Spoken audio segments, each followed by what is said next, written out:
Oh, absolutely. And actually, it's gotten worse because of the introduction of advertising, right? So just to kind of give people an idea of at Zipkick, the reason why we even started that to begin with is because of the saturation online. So to kind of give an answer to this and give an example is that social media is very saturated and it's very hard for people to get their message out. So what we did is that we identified influencers around the world that are these very talented folks. I mean, chefs, sommeliers, mixologists, food bloggers, travel bloggers. And we gave them a consolidated platform to voice their recommendations for the best places to eat and drink around the world. And the reason why we started that is because, like you said, I mean, it's more and more difficult not only to expand your personal brand, but it's even harder to monetize if this is something that you plan on monetizing. So with that being said, I think you're going to see a start or some sort of evolution, right, where you see these spin-offs from social media, that you take a lot of the great producers of content and you give them a platform where they have a unique voice. And I think we're just going to be one of many eventually that play in a space like that. So, any other questions? Come on, who has questions? Go ahead. How do you feel the difference brought from VR or reality?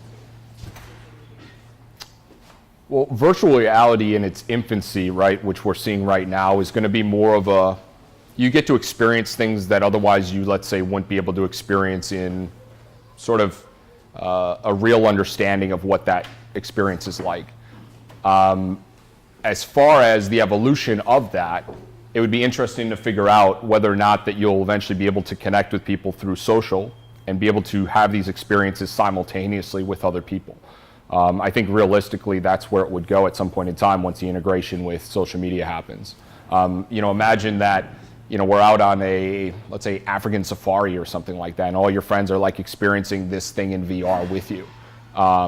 It might be kind of cool, but we're probably a few years off from actually seeing the evolution of that, just because we're very much in the infancy of the adoption of VR. So.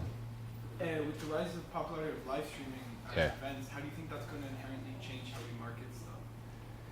Well, so it's a gift and a curse at the same time, right? Because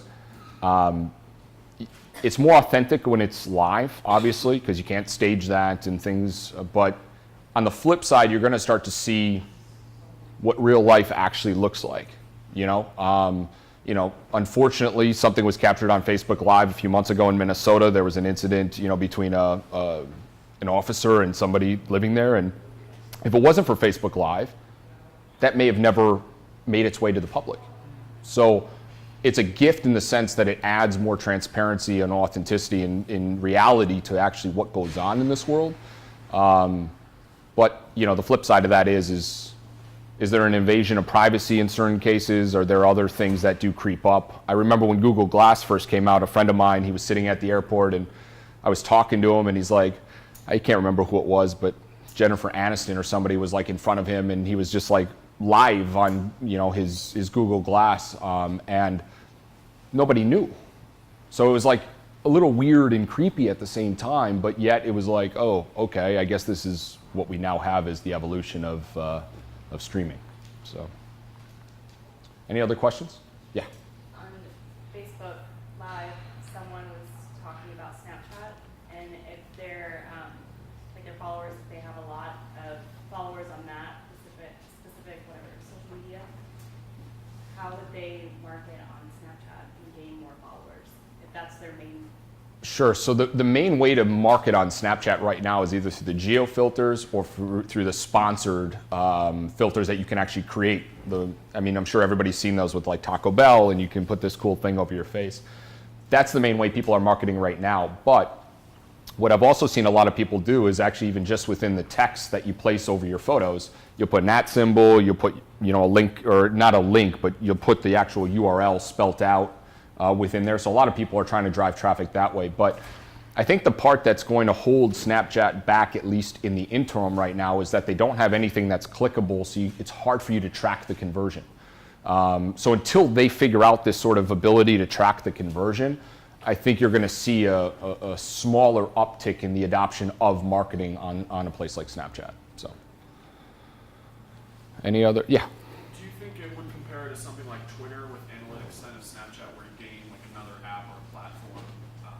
It's actually better because it's the better modern version of Periscope, Blab, Facebook Live, all these things. And I'm always a big fan of platforms that, have people that are younger actually take to the platform. Because think about Facebook in 2004 when it came out. If anybody remembers when we first created an account in 2004, it was like the super cool thing to do, but you could see the evolution as it got better and better and better over the course of time. So, you have this demographic of kind of these tweens, right, that are really into Snapchat.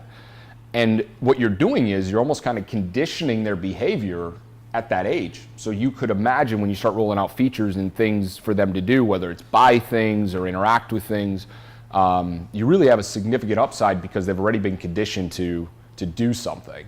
So I think it'll be powerful in about 4 to 5 years more than it is today, like significantly more, like Facebook size.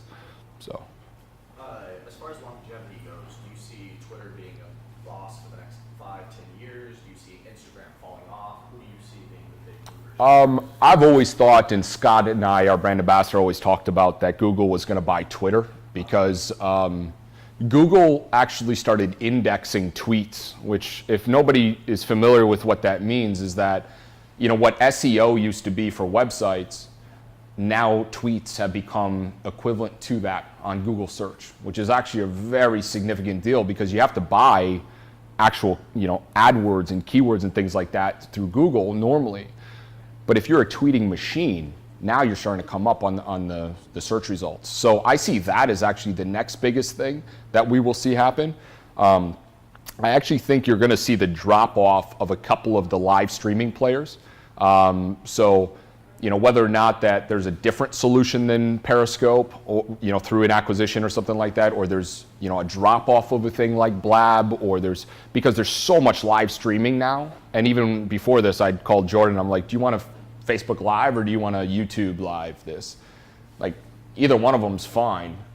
It just depends on really who you're trying to gravitate towards. So I think you'll see a slowdown in that, and you'll see more of an uptick in the hybrid of social media live streaming where people can actually like turn themselves into a personality.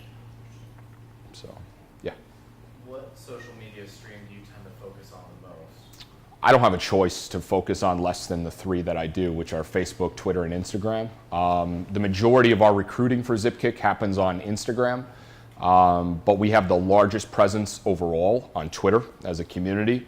I think collectively we probably have anywhere from 2.5 to 3 million followers as a community, which are direct followers, not just foofy numbers. But Facebook is always going to be there as something you have to be a part of because you now have every demographic on that platform. Like just last week, my dad created a Twitter account, and it was like the scariest thing, but the weirdest thing at the same time because it was like, whoa.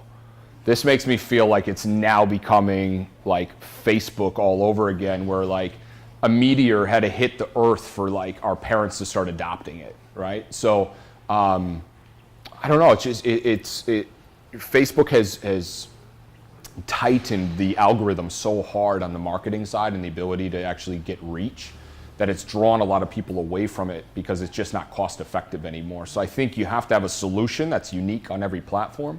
And you have to really understand where your audience is because the people that love Instagram, truth be told, they hate Twitter and pretty much vice versa. Like the diehard people, I'm saying on Instagram, diehard people on Twitter, they really just don't mesh. So why would you limit your audience? You kind of have to be on all 3. Yeah. And is there